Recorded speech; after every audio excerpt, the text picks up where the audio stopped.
Bien, en contexto piso y @Carlos Peñalosa. Recuerden siempre nuestras redes sociales que están disponibles para ustedes, para que interactúen, nos acompañen con nuestras entrevistas y por supuesto nuestro WhatsApp 0412-700-7606, 0412-700-7606. Hoy vamos a hablar de encuestas, de candidaturas, de la primaria, pero desde el punto de vista de quienes analizan la opinión pública. Está con nosotros en estudio José Antonio Gil Yepes, socio director de Data-Análisis. Siempre un gusto que nos acompañe, doctor. Un placer estar nuevamente con ustedes.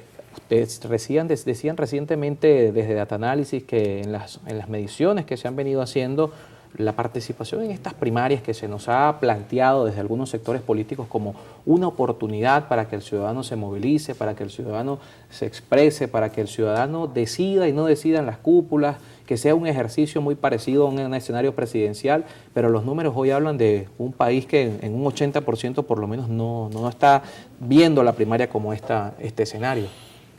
Bueno, mira, si bien es cierto que es una gran oportunidad para que la ciudadanía se exprese, por otro lado, se conoce que en todas partes del mundo la participación en ese tipo de elección primaria previa a una elección presidencial es minoritaria.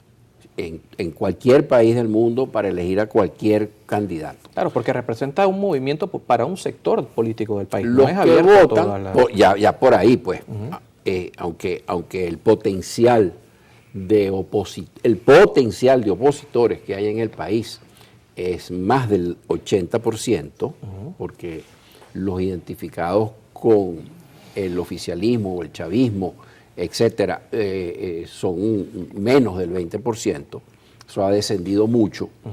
Ese potencial, pues, no necesariamente se tiene que identificar con los partidos de oposición. O con las opciones que hoy se están presentando. O con estas candidaturas, para no hablar solamente de partidos, sino de las candidaturas, ¿correcto? Entonces, pero en todas partes del mundo la participación en ese tipo de elección primaria es una cuestión de los movilizados políticamente.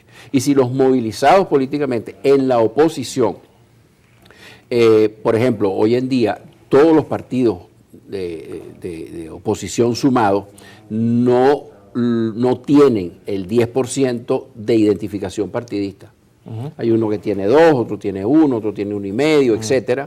Imaginemos que el que tiene 2 es Acción Democrática, por tema de trayectoria. Es Acción Democrática y no sabemos cuál de las dos se refiere. Correcto, tiene un conflicto porque interno. Imagínate tú, si en una encuesta te vas a ponerle a preguntarle, mire, pero ¿cuál de las dos? ¿Usted está con Bernabé o con Henry Ramos?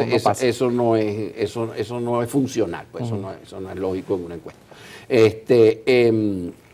Y la mayoría de las personas no hacen esa distinción. Son adecos y punto. Entonces, pues la participación en este tipo de experiencia tiende a ser modesta. Hoy en día el 20% dice que participaría en las primarias. Oye, si se logra un 20% de participación, creo que sería de verdad un gran triunfo para los que convoquen la primaria y los que estén manejando esto. Y eso, bueno, depende de una serie de condiciones que si quieres las hablamos luego. Claro, estaríamos hablando de un 20% de algo cercano a los 4 millones de participantes, porque el registro electoral está en torno a los 20 millones. En torno a los 20 millones, pero de los cuales pueden haberse ido unos 3, 4 millones. No sabemos cuáles son las edades de las personas que se han ido, no se sabe de qué regiones, no se sabe de qué estrato, no se sabe de qué género son las personas que se han ido, o sea, la composición de Venezuela.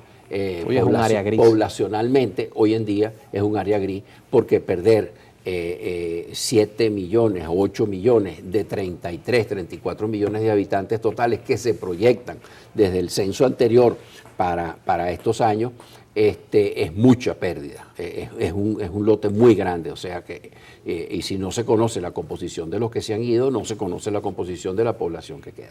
Luis Vicente León decía hace acá unos días que es absurdo hablar hoy o decir hoy quién puede ganar una primaria. Bueno, ¿Cómo ustedes están evaluando también dentro de ese entorno que Venezuela es un área gris desde el punto de vista de lo que puede participar? Pero decir hoy quién puede ganar las encuestas también está sujeto a una serie de variables que dentro de esas mediciones se hacen. Sí, si están de acuerdo o no con el CNE, ¿qué dice la gente? Para empezar, no sabemos quién en definitiva va a participar. ¿Cuáles son los candidatos? Hasta hoy no hay un candidato inscrito, decía. Y en este momento hay un factor divisorio muy importante, que es si se acepta o no se acepta el apoyo del Consejo Nacional Electoral. ¿Por qué? Porque eso tiene un trasfondo, que es el miedo a entrar en una lista que luego pueda generar represalias, como muy desafortunada y muy desacertadamente ocurrió cuando el diputado Tascón del partido PSV publicó la lista de los que habían solicitado el referendo revocatorio contra el finado Hugo Chávez. Claro, la llamada lista Tascón. Y en esas mediciones se le pregunta a la gente, en las últimas encuestas, ¿qué números tienen respecto a esto? ¿La gente está de acuerdo o no con el CNE? No hemos preguntado eso, no hemos preguntado eso. El CNE ha levantado unos 10 puntos de confianza. El CNE rondaba antes de que se recompusiera, el CNE rondaba el 83% de evaluación negativa. Antes de esta gestión actual. Y después que se incorporaron a Enrique Márquez y se incorporó al doctor Picón, parte de la oposición, etcétera, y el comportamiento pues que se ha venido observando del CNE le ha recuperado unos 10 puntos o un poco más. Ya la evaluación de gestión no es 80 y tanto por ciento negativa, sino que ronda el 60 y pico, 70%.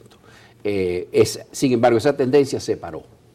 Creo que es falta de noticias y falta de circunstancias que obliguen a ponerlo a prueba. Claro. Y en este momento vienen dos pruebas muy importantes en cuanto al comportamiento del CNE. Aparte de que participen y cómo puedan participar en esa primaria, viene el comportamiento, viene el tema de si va a haber una campaña masiva para que la juventud se inscriba. Hay demasiada juventud que no está inscrita en el consejo, en el registro electoral permanente. Mucha gente, más de 3 millones, que no está inscrito. Entonces, ¿va a existir la campaña? No va a existir. ¿Y con qué énfasis? ¿Y con cuántos puntos de registro para recoger esos nuevos inscritos? ¿En qué horarios? ¿Con qué facilidades? Etcétera. Te van a aceptar si la cédula está vencida o te van a decir que la cédula tiene que estar vigente. Tú tienes que ya sacar una cédula que quién sabe cuánto tiempo te toma sacarla. Y el voto de los venezolanos en el exterior. ¿Se acepta, no se acepta? ¿Con qué facilidades se les pone o qué dificultades se les puede poner? O sea, si yo me tengo que montar en un autobús desde el norte de Florida, 8 horas para ir a votar en Miami, no todo el mundo va a estar dispuesto a hacerlo. Si me tengo que montar en un autobús en Santander, España, para bajar hasta Madrid, porque es ahí donde tengo que votar, porque no hay otra mesa, mira, por más de que aceptes ese voto, ese es un voto que sería sumamente minoritario, porque las dificultades y el costo es muy grande, y la mayoría de las personas que se han ido por empobrecimiento, no se han ido porque les sobra el dinero. Entonces, gastarse 500 euros, 800 dólares en un viaje de autobús y a lo mejor una noche de hotel, bueno, la mayoría no lo puede pagar. Claro. Dentro de lo que ha sido este proceso hemos visto números de encuestadoras, no solamente de Data Analysis, muchas encuestadoras hoy están hablando de las posibilidades que tienen esos candidatos. Pero algo importante que evaluar, hemos visto que María Corina Machado tiene 20 puntos en algunas encuestas, en otras aparece con 15, después sale Benjamín Rauseo con 18, después sale Manuel Rosales también con 15, 18, pero todos estos números se basan en una pregunta abierta o está sujeta a la intención de participar. Bueno, es bueno cuando uno da ese tipo de noticias o aporta ese tipo de datos, es bueno cruzarlo por otra pregunta, que es ¿cuán dispuesto está usted a votar en las primarias de oposición? Porque ya eso reduce el universo. Bueno, porque es que resulta que históricamente hemos venido identificando en Data Analysis que quienes terminan participando en una primaria o en una elección presidencial, gobernadores, alcaldes, diputados, etcétera, son aquellos que están muy dispuestos a ir a votar en esa oportunidad. Entonces, usted le pregunta, ¿usted va a votar? Sí. Ajá, y en esta escala, ¿cuál de estas frases refleja mejor su disposición a ir a votar? ¿Usted está muy dispuesto, algo dispuesto, poco o nada dispuesto? Entonces, los que generalmente tienden a votar son los que están muy dispuestos a ir a votar. Entonces, en ese caso, ese dato que hay de Data Analysis, en donde aparecen Benjamín Rauseo y María Corina Machado, empatados en la primaria alrededor de 21 o 22 puntos, es un dato filtrado por los muy dispuestos a ir a votar. Eso quiere decir que ese es el 20% del 20% del 100%. No me acuerdo exactamente. Pero es algo, el 20% original que dice que votaría, no me acuerdo exactamente, pero debe ser cercano. Bueno, no va a pasar de 30%, 40% de eso. O sea que de ese 20% tendrías que quedarte aproximadamente con 5 puntos. Pues de 20 te quedarías con 5 o 6 puntos en esa primaria hoy en día. Eso tenderá a subir. Claro. Y va a depender de si van todos esos candidatos, la gran cantidad de candidatos opositores, si van a la primaria o si no van a la primaria. Sobre todo los que tienen mayor potencial, los que se va sabiendo a través de las encuestas que tienen mayor potencial de ganar. Que vaya María Corina, que vaya el Conde del Guácharo, que vaya Enrique Capriles, Manuel Rosales, Superlano, todas estas figuras de los diferentes partidos, aunque son pequeños, pero los partidos más nombrados, más conocidos dentro de la oposición. Ahora, en la medida que unos digan, bueno, yo no voy, uno de los grandes diga, no, yo no participo porque el Consejo Nacional Electoral va a estar presente y eso tiene las consecuencias que ya dijimos.